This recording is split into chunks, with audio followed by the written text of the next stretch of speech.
Golden chandeliers casting shadows across marble floors, the gentle crash of Atlantic waves against a $100 million estate. And at the center of it all, a young woman who bears one of the most powerful surnames in America, yet remains shrouded in mystery.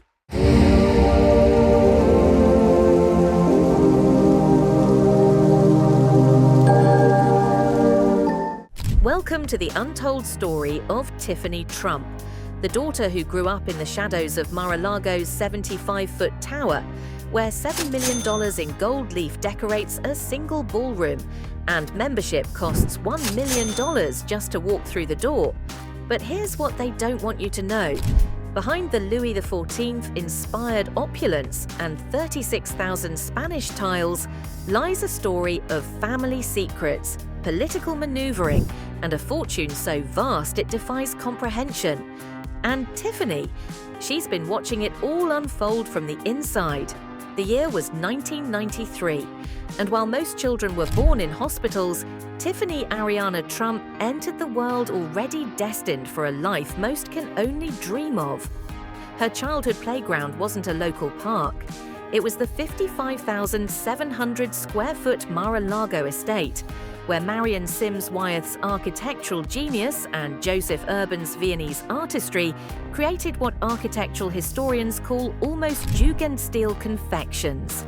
Imagine growing up where your backyard spans from the Atlantic Ocean to Lake Worth, where 5 championship clay tennis courts are just another Tuesday, and where the dining room features imported Italian Dorian stone that costs more than most people's houses.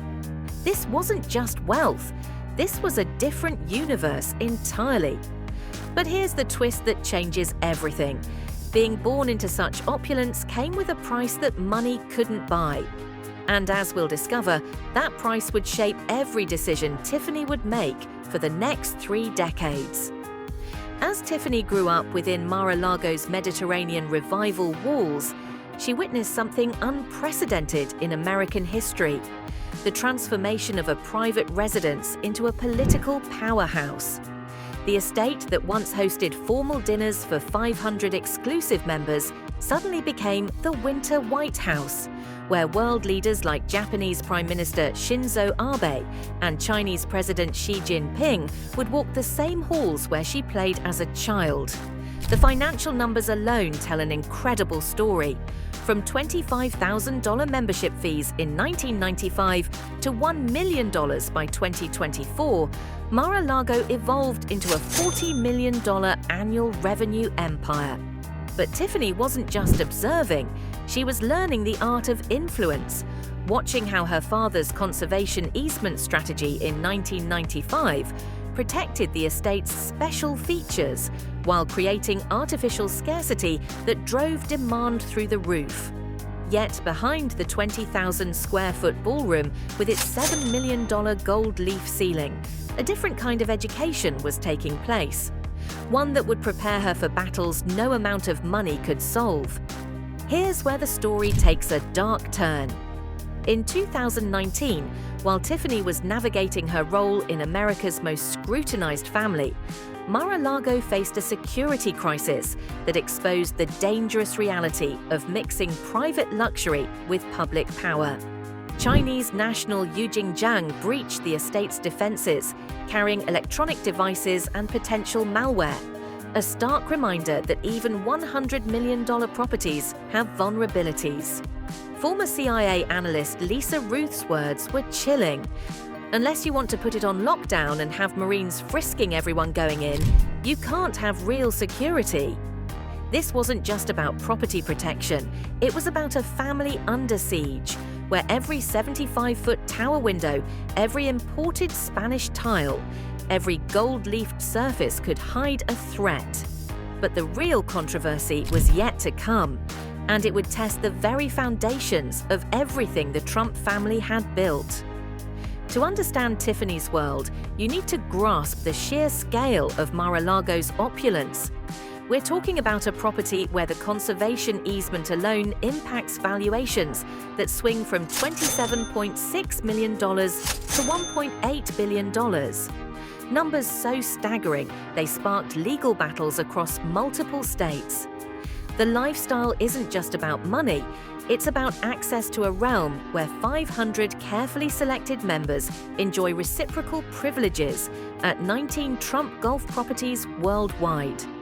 Where the Mar-a-Lago spa isn't just a spa, it's a temple to luxury built within walls that house 58 bedrooms and 33 bathrooms, each one a testament to Marjorie Merriweather Post's original $7 million vision.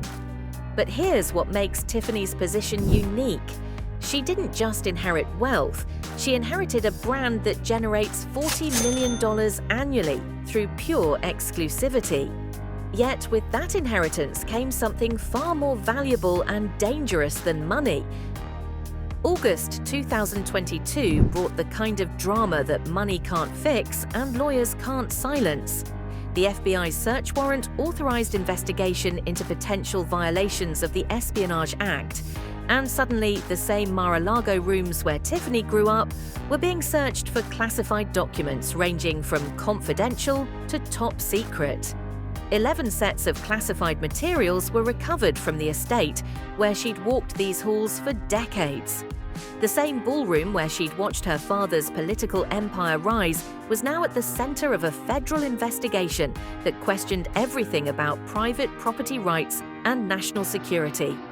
The psychological impact on someone who called this place home? Immeasurable. The political implications still unfolding.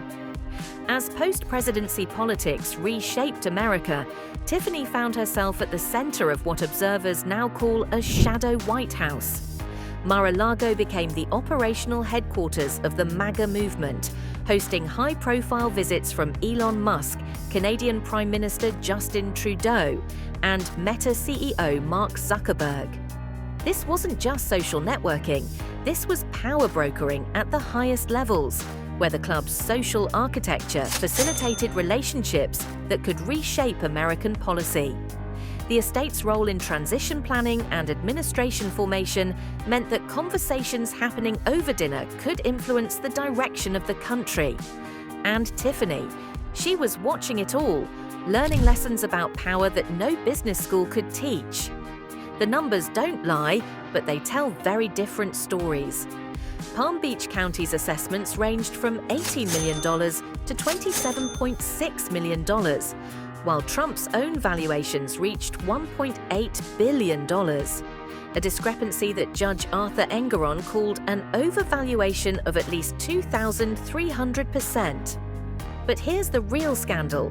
These weren't just numbers on paper. They represented the value of a lifestyle, a legacy, and a political empire that had redefined American culture.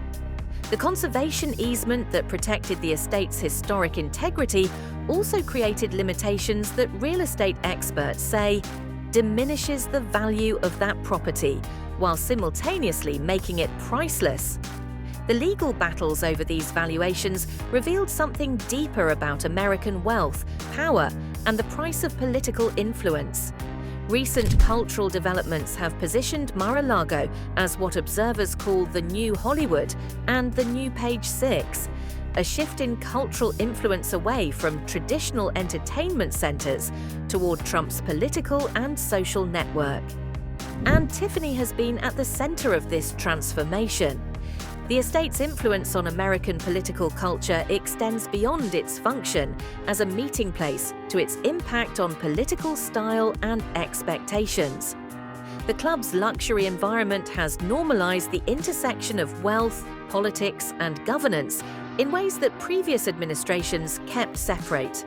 This cultural shift represents something unprecedented. A private property that functions as both a national historic landmark and a functioning center of political power, embodying the tensions and possibilities of American institutional development. As we step back from the 36,000 Spanish tiles and $7 million gold leaf ceilings, one truth becomes clear. Tiffany Trump's story isn't just about inherited wealth, it's about inheriting a revolution.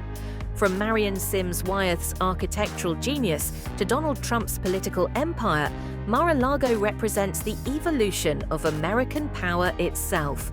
The estate's transformation from Gilded Age grandeur to contemporary political powerhouse tells the story of a nation grappling with the intersection of private wealth and public influence. And Tiffany. She's both a product of this system and potentially its future.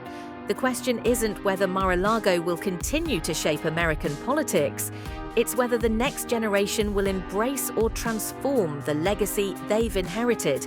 In a world where membership costs $1 million and influence is priceless, that choice might just determine the future of American democracy itself.